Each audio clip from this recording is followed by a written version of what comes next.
खबरें विस्तार से। देहरादून की सबसे पहले बात करते हैं। घर में घुसकर बुजुर्ग महिला की हत्या करने वाले आरोपी को अब पुलिस ने गिरफ्तार कर लिया है। मूल रूप से अल्मोड़ा के रहने वाले महेंद्र सिंह मेहता को पुलिस ने पकड़ा है। वर्तमान में आरोपी देहरा खास में रहता है और लूट के इरादे से घर में घुसा था और पुलिस के मुताबिक लूट के ही मकसद से आरोपी ने बुजुर्ग महिला कमलेश की हत्या कर दी। पुलिस ने मर्डर का हथियार, चाकू, लूट की रकम से बचे हुए 1600 रुपए भी बरामद किए। 4 मार्च को घर पर अकेली रहने वाली 74 साल की बुजुर्ग कमलेश की धारदार हथियार से हत्या कर दी गई थी। पुलिस के मुताबिक आरोपी महेंद्र बेरोजगार था और नशे का आदी था। महिला चिल्लाई तो आरोपी ने हत्या कर दी और करीब 5000 रुपए घर से लूटकर फरार हो गया। पुलिस के मुताबिक करीब 200 सीसीटीवी कैमरों की फुटेज देखकर हत्यारे तक पहुंचा जा सका। तो बेरोजगार, नशे का आदी है आरोपी महेंद्र। 4 मार्च को महिला की हत्या हुई थी। मूल रूप से अल्मोड़ा का है आरोपी। लूट के इरादे से हत्या की वारदात को अंजाम दिया गया। पुलिस ने आरोपी महेंद्र को पकड़ा है। बुजुर्ग महिला कमलेश की हत्या का आरोप था। लूट के मकसद से हत्या की वारदात को अंजाम दिया गया था।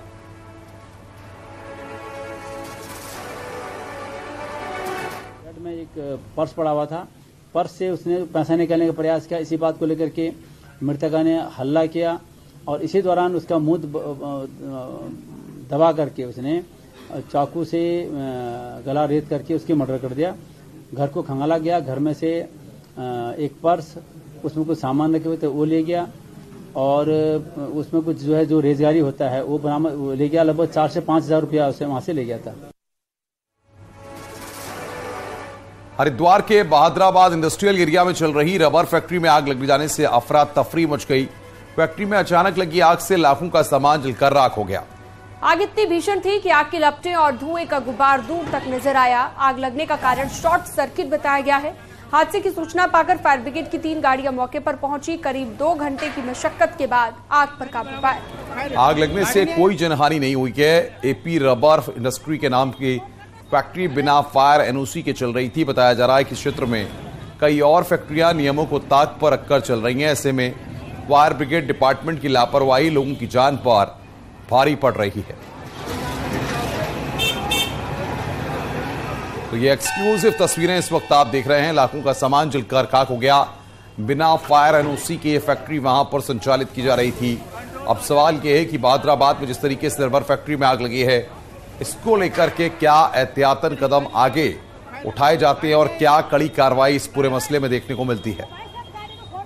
बिल्कुल। और अनुपम, इससे पहले भी एक ऐसे ही मामला सामने आ चुका है, जैसा कि हमारे सहयोगी बता रहे थे। तो एक बार फिर से कई तरह के सवाल यहाँ पर खड़े हो गए हैं कि बिना फायर एनओसी के अगर ये फैक्ट्री चल रही थी, क्या और जगह पर भी ऐसी फैक्ट्रियां चल रही हैं जो कई लोगों की जान को खतरे में डाल सकती है।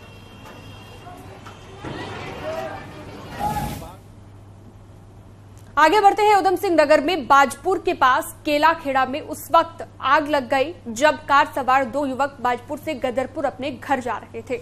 देखते ही देखते कार आग का गोला बन गई। कार में आग लगने के बाद धमाकों की आवाज सुनकर आसपास से गुजर रहे लोग इकट्ठा हुए। घटना की सूचना पर केलाखेड़ा थाना पुलिस भी मौके पर पहुंची और पुलिस पूरे मामले की जांच में जुटी है।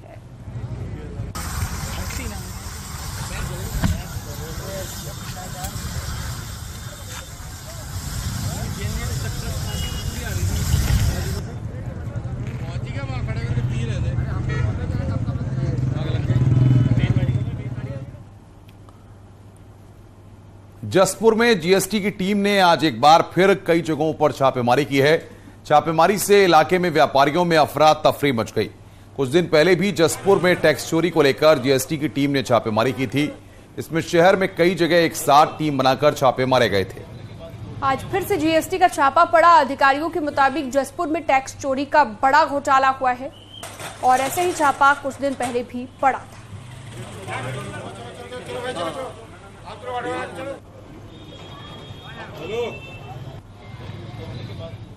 का धन्यवाद करना चाहते हैं कि आप लोगों ने इस ऑपरेशन को करने में हमारी मदद करी। ये ऑपरेशन बेसिकली हम लोग सब एक दूसरे के लिए कर रहे हैं, किसी एक का नहीं है। ये सरकार के लिए पैसा है और इतना बड़ा घोटाला है कि आप सोच नहीं सकते हो। और जसपुर जो दुनिया की इस भारत की सबसे बड़ी लकड़ी मंडियों में है, वो उसका नाम बदनाम हुआ। आज जसपुर में आप किसी नाम पर रजिस्ट्रेशन नहीं ले सकते। रुड़की के गंग नहर इलाके में पुलिस ने नशे के 3 तस्करों को गिरफ्तार किया। इनके पास से भारी मात्रा में नशीली दवा बरामद हुई है। पुलिस के मुताबिक करीब 40,000 टैबलेट नशीली दवा इनसे मिली है। साथ ही एक इलेक्ट्रॉनिक तराजू भी बरामद किया गया है। पकड़े गए आरोपी सहारनपुर और पंजाब के रहने वाले हैं। आरोपियों पर एनडीपीएस एक्ट के तहत मामला दर्ज किया गया है। पुलिस इनके आपराधिक रिकॉर्ड और इनके नेटवर्क को खंगाल रही है।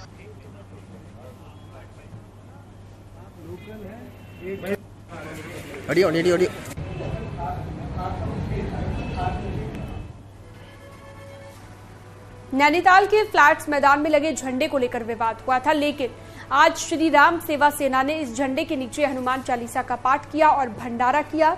इस दौरान हिंदू धर्म के लोग इकट्ठा हुए और राम नाम जपते हुए हनुमान चालीसा का भी पाठ किया। घंटे पर चले इस आयोजन के दौरान लोगों ने धर्म की रक्षा के लिए यह आयोजन किया।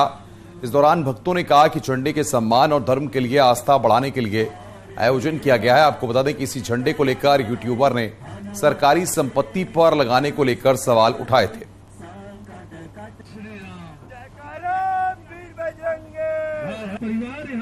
वहाँ हुआ और उसके बाद यहाँ राम सेवक दल विश्व हिंदू परिषद के माध्यम से जो ध्वज हमारा आन बान शान का प्रतीक है और हमारा धर्म ध्वजा वाहक है और हमारी जो पुरानी संस्कृति है उसका एक माध्यम हमारा ध्वज है। आज हनुमान चालीसा यहाँ पे पढ़ी गई, राम सेवक सभा में भी और फील्ड में भी ये ध्वज फहराया गया है। एक हमारा आस्था का प्रतीक है, तो मैं बहुत बहुत आभार प्रकट करूंगी कि उसके सामने भी हनुमान चालीसा पढ़ी गई। रुड़की से खबर है, जहां पर मोहम्मदपुर जट गांव के ग्राम प्रधान के अधिकार सीज किए गए हैं। वित्तीय प्रशासनिक अधिकार सीज किए गए हैं। संजय धारीवाल मोहम्मदपुर जट गांव का ग्राम प्रधान है।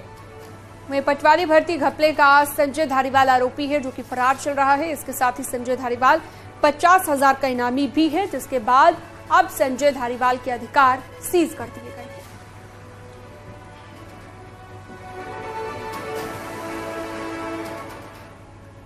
वहीं लोक सेवा आयोग ने नवंबर 2021 में हुई जेईई भर्ती परीक्षा को रद्द कर दिया है। नवंबर 2021 में जूनियर इंजीनियर के 776 पदों के लिए एग्जाम हुआ था। लिखित परीक्षा और इंटरव्यू की प्रक्रिया भी पूरी हो चुकी थी, लेकिन परीक्षा में गड़बड़ी के आरोप लगे थे, जिसकी जांच के आदेश सीएम पुष्कर सिंह धामी ने दिए थे। अब अप्रैल में फिर भर्ती निकाली जाएगी।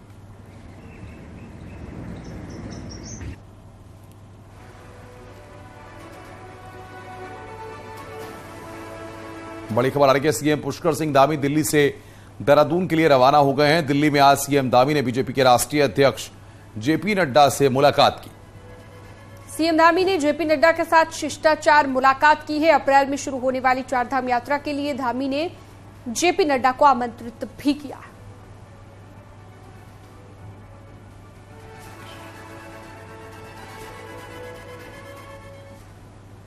मुख्यमंत्री पुष्कर सिंह धामी दिल्ली के दौरे पर हैं। यहां पर कई लोगों से मुलाकात की। आज दिल्ली में सीएम पुष्कर धामी ने एनएसए अजित डोभाल से भी मुलाकात की है। मुख्यमंत्री ने एनएसए अजित डोभाल से शिष्टाचार मुलाकात की है। इस दौरान सीएम ने अजित डोभाल से कई समसामयिक मुद्दों पर चर्चा भी की।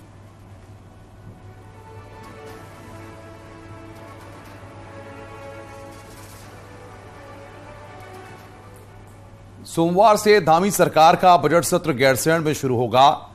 2 साल बाद होने जा रहे इस सत्र में जहां सरकार सबको साधने की कोशिश करेगी, वहीं विपक्ष जोशीमठ से लेकर रोजगार का मुद्दा उठाने को तैयार है। पर इस सब के बीच सबकी नजरें 15 मार्च को पेश होने वाले बजट पर रहेगी और बजट सत्र के लिए बैठकों का सिलसिला रविवार से शुरू हो जाएगा।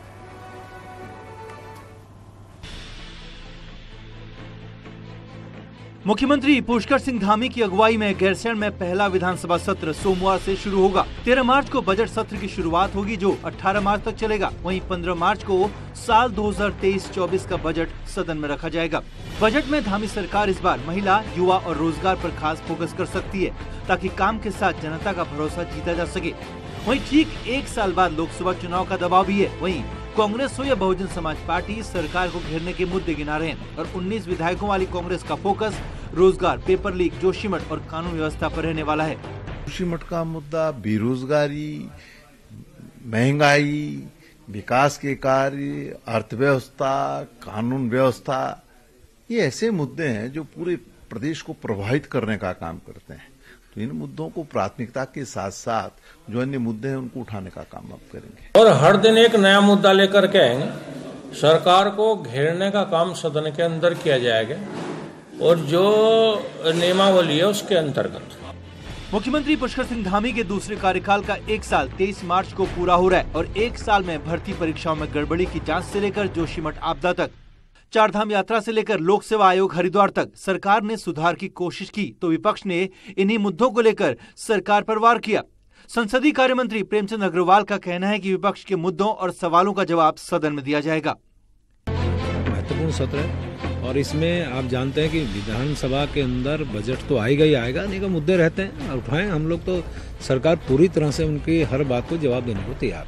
रविवार शाम तक मंत्री, विधायक, अफसर, स्पीकर, नेता विपक्ष और मुख्यमंत्री गैरसैंण पहुंच जाएंगे और फिर अलग अलग बैठकें करके बजट सत्र की रणनीति बनाएंगे। 6 दिन के सत्र की शुरुआत सोमवार से होगी। इसमें सरकार जहां आने वाले अगले 1 साल का प्लान जनता के सामने रखेगी तो वहीं विपक्ष बीते 1 साल के मुद्दों पर सदन में सियासत गरमाने के मूड में है। हरिद्वार से पुलकित के साथ दीपांकर भट्ट, न्यूज़ 18 देहरादून। आगे बढ़ते हैं। पूर्व मुख्यमंत्री हरीश रावत ने हरिद्वार पहुंचकर कांग्रेस की हाथ से हाथ जोड़ो यात्रा में हिस्सा लिया। हरिद्वार में आर्य नगर चौक से जटवाड़ा पुल तक की यात्रा निकाली गई।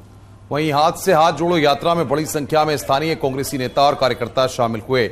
वहीं गैरसैंण में शुरू होने जा रहे विधानसभा सत्र पर बोलते हुए कहा कि विपक्ष महंगाई, बेरोजगारी और किसानों के मुद्दों पर सत्ता पक्ष को विधानसभा सत्र के दौरान घेरेगा।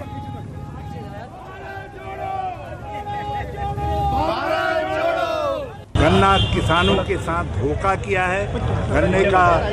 गन्ने का खरीद मूल्य नहीं बढ़ाया है। इकबालपुर चीनी मिल पर 200 करोड़ रुपया बाकी है और किसानों का भुगतान नहीं हो रहा है। और इसके अलावा बहुत सारे विकास संबंधी सवाल हैं। हरीश रावत ने ऋषिकेश में भी हाथ से हाथ जोड़ो यात्रा की शुरुआत की और इसमें बड़ी संख्या में कांग्रेस नेता और कार्यकर्ता शामिल हुए।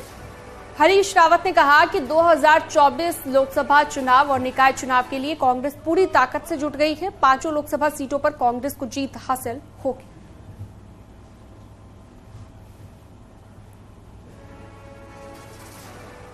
वहीं उत्तराखंड में अगले 3 दिन तक मौसम विज्ञान केंद्र की तरफ से पूर्वानुमान जताया गया है कि प्रदेश में गर्मी की तपिश बढ़ेगी। देहरादून, हरिद्वार, उधम सिंह नगर में खासतौर पर तापमान 4 डिग्री तक बढ़ेगा, यानी दोपहर के वक्त तापमान 30 से 34 डिग्री के बीच रह सकता है। वहीं पहाड़ों में भी सामान्य से 3 से 5 डिग्री तक तापमान बढ़ने का पूर्वानुमान जताया गया है। हालांकि सुबह शाम के वक्त ठंडी हवाएं चलेंगी।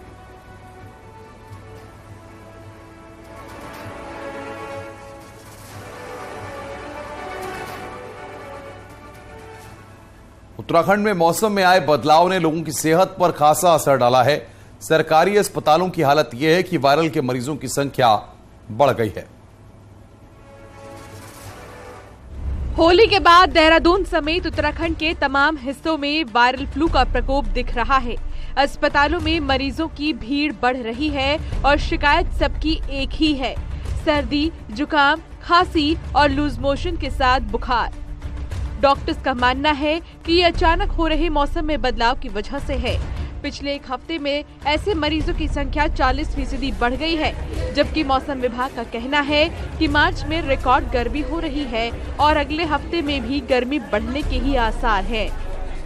ये वाटरबॉर्न डिजीज होते हैं, गैस्ट्रोएंटाइटिस के केस बढ़ रहे हैं और क्लाइमेट चेंज हो रहा है। दिन में काफ़ी गर्मी हो जाती है, सुबह शाम वही कूलिंग एजेंट की वजह से और ज़्यादा गर्मी हो रही है। हाँ, अभी तक तो देखिए जो सिचुएशन यही है कि बारिश कम है और आगे भी जो 8 से 10 दिन है उसमें कोई संभावना ज़्यादा कुछ भी नहीं दिख रही है।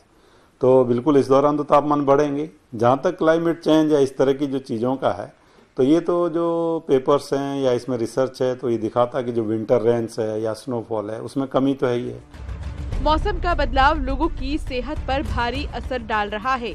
ऐसे में डॉक्टर्स ताजे फल और सब्जियों को खाने के साथ ही भरपूर मात्रा में पानी पीने की भी सलाह दे रहे हैं।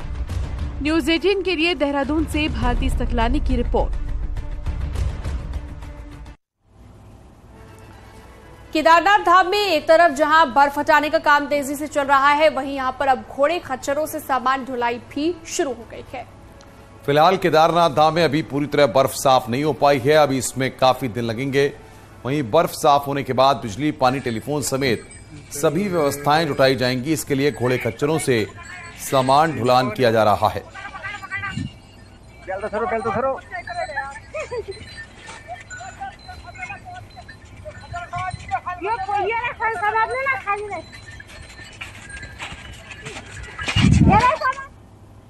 यमुनोत्री धाम में यात्रा की तैयारियों का जायजा लेने के लिए अधिकारियों की टीम पहुंची। जिलाधिकारी के साथ स्थानीय विधायक संजय डोभाल भी इस दौरान वहां पर मौजूद रहे और सभी कामों को तेजी से करने के निर्देश उनकी ओर से दिए गए। यमुनोत्री धाम के पैदल रास्ते, शौचालय और बाकी कामों को भी जल्द पूरा करने के लिए कहा गया है।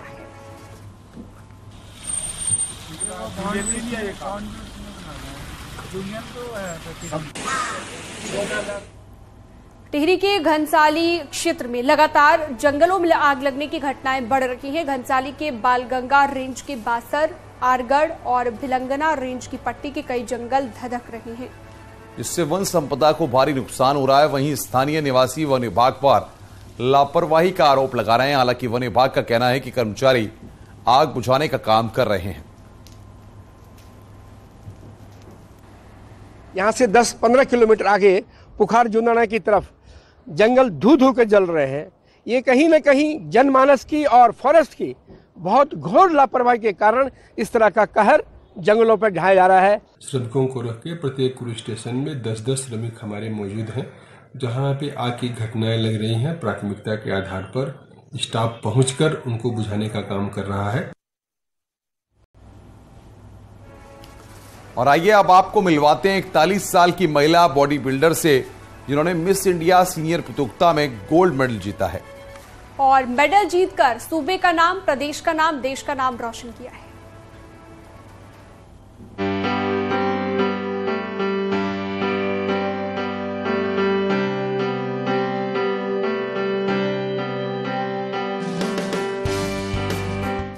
प्रतिभा थपलियाल 41 साल की हैं। उनके 2 बच्चे भी हैं। घर की जिम्मेदारियों के साथ साथ खुद को नेशनल चैंपियनशिप के लिए तैयार करना आसान नहीं था।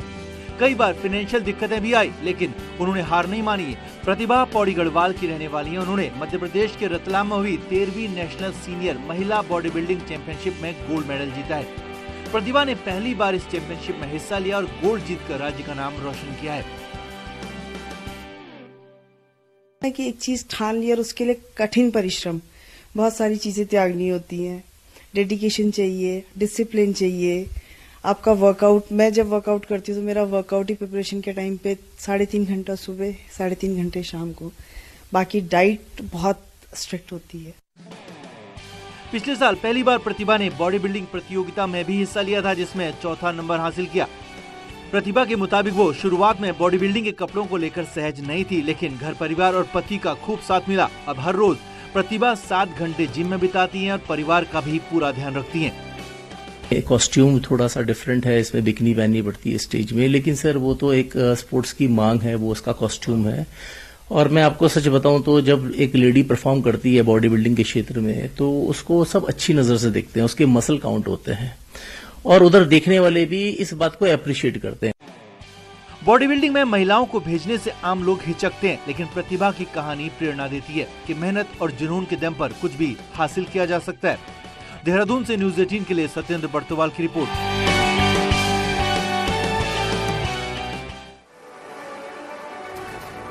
गन्ने के मूल्य में बढ़ोतरी नहीं होने से किसानों में मायूसी नजर आ रही है, इसलिए कई किसान अपना गन्ना कोल्हू में डालने को मजबूर हो गए हैं।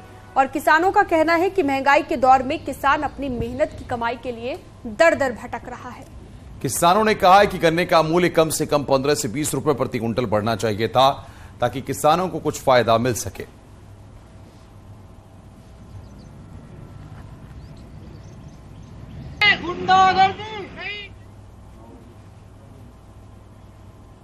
जो पुराना रेट है कम से कम भी 10-20 रुपए बढ़ाने चाहिए थे। अभी देखो 300-400 रुपए ले रहा मजदूर, और दोपहर में ना काम को छोड़कर अलग हो जा।